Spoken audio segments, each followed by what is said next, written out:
श्री स्वामी समर्थ. जय जय स्वामी समर्थ. स्वागत आहे तुम्हा सर्वांचे आपल्या यूट्यूब चॅनलवर.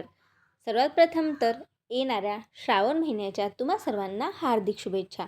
ओम नमः शिवाय. श्री शिवाय नमस्तुभ्यम. यंदा किती श्रावणी सोमवार आलेले आहेत, महादेवांना कोणत्या शिवमूठ अर्पण करायच्या आहेत, श्रावण सोमवारी नेमकी महादेवाची पूजा कशी करायची आहे, या शिवामूठ महादेवांना का अर्पण करतात, त्यांचे काय महत्त्व आहे व श्रावणी सोमवार इतका का खास मानला जातो, तसेच श्रावणी सोमवारचे महत्त्व इतके का आहे, श्रावण सोमवारमध्ये महादेवांना जलाभिषेक, रुद्राभिषेक तसेच बेलाचे पान का अर्पण करतात, सर्व प्रश्नांची उत्तरे मी तुम्हाला या व्हिडिओमध्ये देणार आहे. त्यामुळे हा व्हिडिओ स्किप न करता शेवटपर्यंत नक्की बघा. चला तर जाणून घेऊया श्रावण सोमवारचे महत्त्व इतके का आहे.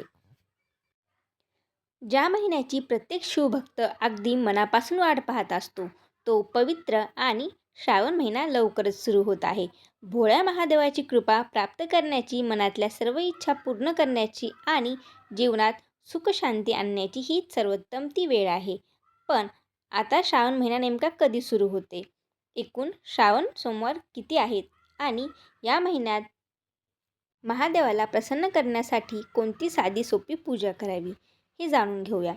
श्रावण हा केवळ एक महिना नाही, तर तो भक्ती, संयम आणि आत्मानंदनाचा उत्सव आहे. असे म्हणतात की श्रावणात पृथ्वीवर सकारात्मक ऊर्जा आणि महादेवाचे तत्त्व खूप सक्रिय असते.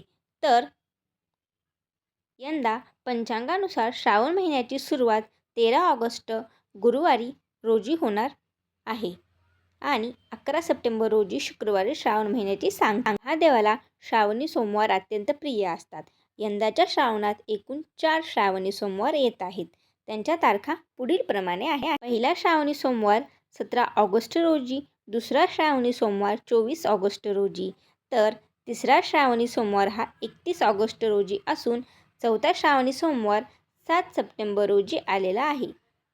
या 4ही दिवशी केलेली शिवपूजा आणि उपवास भक्तांच्या जीवनातील सर्व संकट दूर करतो, अशी दृढ श्रद्धा आहे. पण श्रावण महिना शिवाला एवढा प्रिय का आहे, माहिती आहे का? पौराणिक कथेनुसार समुद्रमंथनातून जेव्हा जगाचा विनाश करू शकणारे हलाहल विष बाहेर पडले, तेव्हा या सृष्टीचं रक्षण करण्यासाठी आपल्या भोळ्या महादेवांनी ते विष स्वतः प्राशन केले. विषाचा दाह कमी व्हावा म्हणून सर्व देवांनी महादेवाला जलाभिषेक केला आणि याच महान घटनेचं स्मरण म्हणून आजही श्रावणात शिवलिंगावर जल आणि बेलपत्र अर्पण करण्याची पवित्र अशी परंपरा पाळली जाते. आता श्रावणी सोमवारी महादेवाची पूजा कशी करावी, तर सकाळी लवकर उठून स्नान करून स्वच्छ वस्त्रे परिधान करावीत. शक्य असल्यास पांढरी शुभ्र वस्त्रे परिधान करावी. त्यानंतर महादेवांना अर्पण करण्यासाठी स्वच्छ जल घ्यावे. तुमच्याकडे असेल तर तुम्ही गंगाजल देखील घेऊ शकता. गंगाजल एका तांब्यात घेऊन महादेवांना ते जल अर्पण करत असताना ओम नमः शिवाय किंवा श्री शिवाय नमस्तुभ्यम या मंत्राचा जाप करावा. पूजेमध्ये काही वस्तू ह्या आवर्जून अर्पण कराव्यात. स्वच्छ आणि अखंड बेलपत्र, धोत्रा आणि पांढरी फुलं, भस्म, चंदन आणि अक्षदा, फळ आणि सात्विक नैवेद्यसुद्धा अभिषेक करताना किंवा पूजा करताना अर्पण करावा. महादेवांची पूजा करत असताना सतत ओम नमः शिवाय या मंत्राचा किंवा मग महामृत्युंजय मंत्राचा जप करत राहावा. महादेव अत्यंत भोळे आहेत. यांना महागड्या वस्तूंची नाही, तर फक्त आपल्या भक्तांच्या मनापासून केलेल्या श्रद्धा आणि विश्वास आणि भक्तिभावनेच्या पूजेची आवश्यकता आहे. देव फक्त आपल्या भोळ्या भक्तांची खरी भक्तीच पाहतात, महागड्या वस्तू नाही. आता श्रावण महिना हा महिलांसाठी अत्यंत विशेष मानला जातो. असं मानलं जातं की माता पार्वतीने भगवान शिवाला पतिरूपात मिळवण्यासाठी तपश्चर्या करून श्रावण महिन्यातच माता पार्वती आणि भगवान शिव यांचा विवाह झाला होता. अविवाहित मुली इच्छित आणि योग्य जीवनासाठी मिळावा म्हणून श्रावणी सोमवारचं व्रत करतात. तर विवाहित स्त्रिया सुद्धा आपल्या पतीच्या दीर्घायुष्यासाठी, उत्तम आरोग्यासाठी आणि कुटुंबात सुख समृद्धी राहावी म्हणून शिवपार्वतीची पूजा करतात आणि शिवमूठ वाहतात. महाराष्ट्रात आजही अनेक भागात ही परंपरा श्रद्धेने जपली जाते. शिवमूठ म्हणजे काय, तर भगवान शिवाला एक विशिष्ट धान्याची मूठभर अर्पण करणं. प्रत्येक सोमवारी वेगवेगळे धान्य अर्पण केले जाते. त्यामागे समृद्धी, अन्न सुरक्षता, कृतज्ञता आणि निसर्गाविषयीचा आदर व्यक्त करण्याचा भाव असतो. आता श्रावणी सोमवारनुसार शिवमूठ कोणती असणार आहे? तर पहिल्या श्रावणी सोमवारी तांदळाची शिवमूठ असणार आहे. तांदूळ हा शुद्धता, समृद्धी, अन्नपूर्णता आणि शुभतेचं प्रतीक मानला जातो. पहिल्या सोमवारी शिवलिंगावर तांदळाची मूठ वाहून कुटुंबात सुख, शांती आणि अन्नधान्याची कधीही कमतरता भासू नये अशी प्रार्थना केल्यास आपल्याला कधीही अन्नधान्याची कमतरताही भासत नाही. दुसऱ्या श्रावणी सोमवारी तीळ शिवमूठ वाहिली जाईल.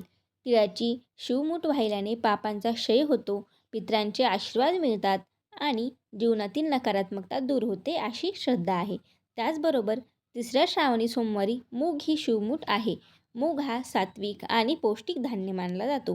हिरवा रंग नवजीवन, वाढ आणि आरोग्याचं प्रतीक आहे. श्रावणाच्या तिसऱ्या सोमवारी मूग अर्पण करून उत्तम आरोग्य, मानसिक शांतता आणि कुटुंबाच्या प्रगतीची प्रार्थना केली जाते. तर चौथ्या आणि शेवटच्या श्रावणी सोमवारी गहू ही शिवमूठ असणार आहे. गहू हा समृद्धी, भरभराट आणि स्थैर्याचं प्रतीक मानला जातो. चौथ्या सोमवारी गव्हाची शिवमूठ वाहून आर्थिक प्रगती, व्यवसायात यश, कुटुंबाची भरभराट आणि जीवनात स्थैर्य लाभावं अशी प्रार्थना केली जाते. एकंदरीत तांदूळच जीवनातील शुभ सुरुवात आणि अन्नसमृद्धी दर्शवतो. तीळ हा पापक्षय, शुद्धीकरण आदी आध्यात्मिक उन्नती दर्शवतो. मूग हा सकारात्मक ऊर्जा आणि वाढ दर्शवतो. तर गहू स्थैर्य, संपन्नता आणि जीवनातील परिपूर्णता, आर्थिकता दर्शवत असते. अशा प्रकारे भक्तीचा प्रवास हा अन्नशुद्धता, आरोग्य आणि समृद्धी या 4 टप्प्यात पूर्ण होत असल्याचं प्रतिकात्मक स्वरूप या परंपरेतून आपल्याला दिसून येतं. आता श्रावणाचं पूर्ण फळ मिळवायचं असेल तर काही साधे नियम पाळण्याची गरज आहे. असे दररोज शक्य असल्यास शिवमंदिरात जाऊन दर्शन घ्यावं, सात्विक आहार करावा आपण आणि मद्यपान पूर्णपणे टाळावे. या काळामध्ये मांसाहार करू नये किंवा कोणाला करूही देऊ नये. कोणाबद्दल मनामध्ये वाईट विचार आणू नये. राग, द्वेष किंवा मनामध्ये कोणाविषयी वाईट भावना ठेवून महादेवांचे पूजनही करू नये. श्रावण हा केवळ उपवासाचा महिना नाही, तर आपलं मन आणि विचार शुद्ध करण्याचा काळ आहे. तुम्ही सुद्धा या श्रावणात महादेवाची भक्ती करा. त्यांचा आशीर्वाद नक्कीच तुमच्या पाठीशी राहील आणि तुमच्या संपूर्ण परिवाराला येणाऱ्या श्रावण महिन्याच्या पुन्हा एकदा खूप खूप शुभेच्छा. आता आधी सांगितल्याप्रमाणे श्रावणातील 4 सोमवारच्या तारखा तुम्ही लक्षात ठेवा. श्रावणी सोमवार 17 ऑगस्ट रोजी आहे. दुसरा श्रावणी सोमवार 24 ऑगस्ट रोजी आहे. तिसरा श्रावणी सोमवार 31 ऑगस्ट रोजी आहे आणि चौथा श्रावणी सोमवार 7 सप्टेंबर रोजी आहे. व पहिल्या श्रावण सोमवारी तांदूळ शिवमूठ आहे. दुसऱ्या श्रावण सोमवारी तिळाची शिवमूठ आहे आणि तिसऱ्या श्रावण सोमवारी मुगाची शिवमूठ आहे व चौथ्या आणि शेवटच्या श्रावण सोमवारी गव्हाची शिवमूठ आहे. तर आशा करते तुम्हाला या व्हिडिओमध्ये सांगितलेली माहिती ही आवडली असेल. त्याचबरोबर तुम्हाला आवश्यक अशी माहिती मिळाली देखील असेल. तर जर तुम्हाला ही माहिती आवडली असेल तर व्हिडिओला लाईक करा, चॅनलला सबस्क्राईब करा, कमेंटमध्ये ओम नमः शिवाय नक्कीच लिहा आणि पुन्हा भेटू अशाच माहितीपूर्ण आध्यात्मिक व्हिडिओसोबत.